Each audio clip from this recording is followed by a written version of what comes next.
Some stories don't begin with ghosts. They begin with grief, and with a silence a person doesn't know how to live with. Tonight, we step quietly into the strange world of Sarah Winchester, and into the house she spent the last 38 years of her life building, day and night, without pause. A house where stairs climb into ceilings, where doors open into nothing, and where the walls themselves seem to twist around something unseen. This is the Night Archive, and this is the mystery of the Winchester House. A life of loss. Before the mansion, before the legends, there was a woman trying to survive the weight of tragedy. Sarah Lockwood Winchester was born in 1839, intelligent, soft-spoken, and raised in comfort. She married William Winchester, the heir to the massive Winchester rifle fortune. Together, they had a single daughter, Annie, but Annie died when she was just a few weeks old. Sarah never fully recovered from the grief. Years later, William died as well. Suddenly, Sarah was alone, a widow with unimaginable wealth and unimaginable sorrow. The search for answers. Heartbroken, Sarah sought guidance from spiritual circles, a common practice in her time.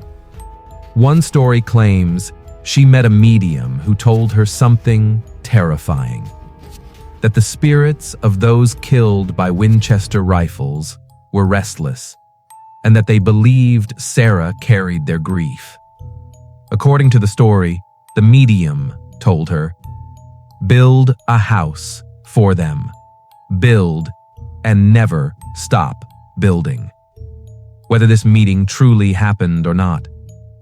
Sarah left her home soon after, heading west to California. She purchased a simple farmhouse on a large stretch of land. That was the beginning. The house that never slept construction began in 1884. Carpenters were hired, blueprints were ignored, and every room Sarah imagined was built immediately.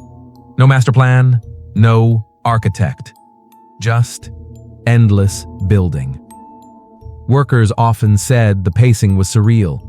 If Sarah disliked a window, it was replaced that afternoon. If she imagined a hallway, it appeared by morning. If a staircase felt wrong, it was torn out and rebuilt, sometimes in a completely new direction. For 38 years, construction never stopped. Day and night, hammering echoed across the property, like a heartbeat, steady and restless. Maze with no purpose. Inside the mansion, nothing makes sense. Stairs lead to ceilings, doors open to walls, hallways turn sharply, looping back into themselves. Windows look into other rooms instead of outside. One door opens to a drop, 3 stories down into the garden. Another opens to a blank wall only inches away. Visitors often describe a feeling of quiet disorientation, as if the house itself is guiding them, or misguiding them. Many believe Sarah designed the house to confuse spirits. Others believe she was simply building for comfort, distraction, or control in a life overwhelmed by loss.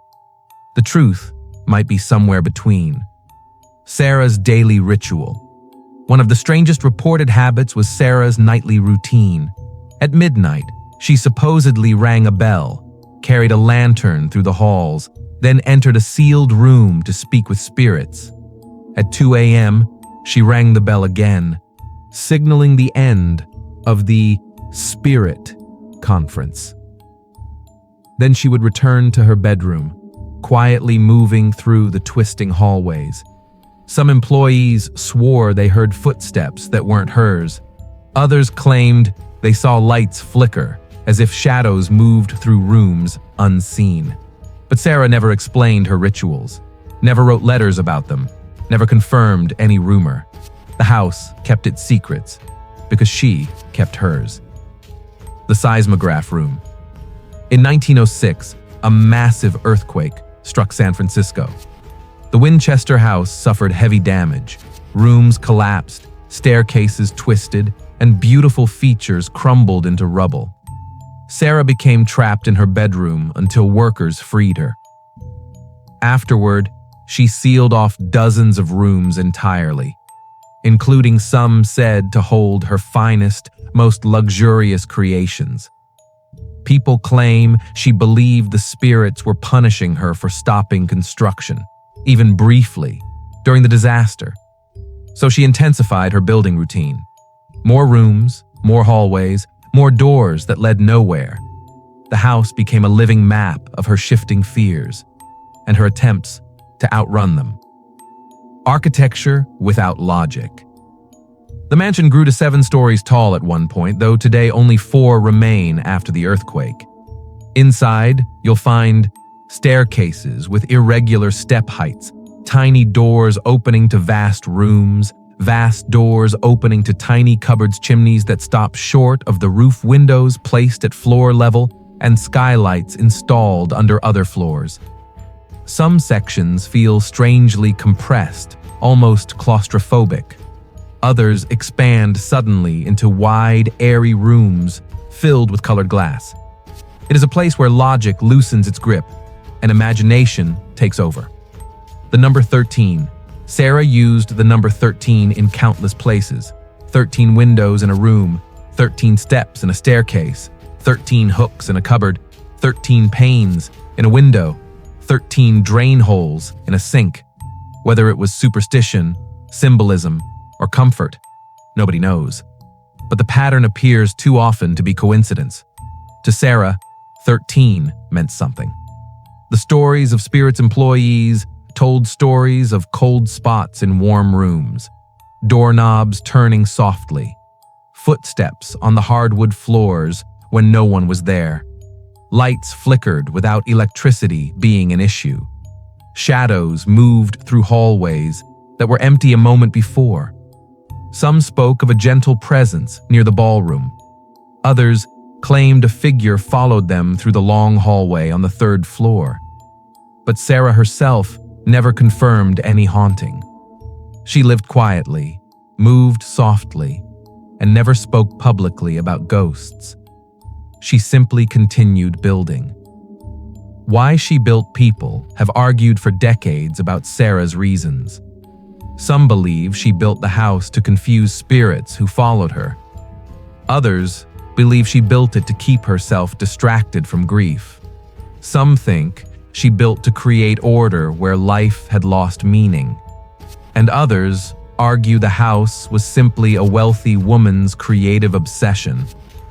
But looking at her life, her losses, and the silence she lived with, it's easy to imagine she built a place where she could keep moving, where walls could reshape themselves instead of her grief reshaping her.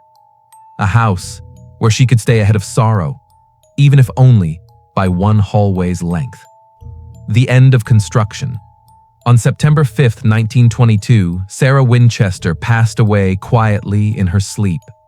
Her workers downed their tools instantly, as had been agreed.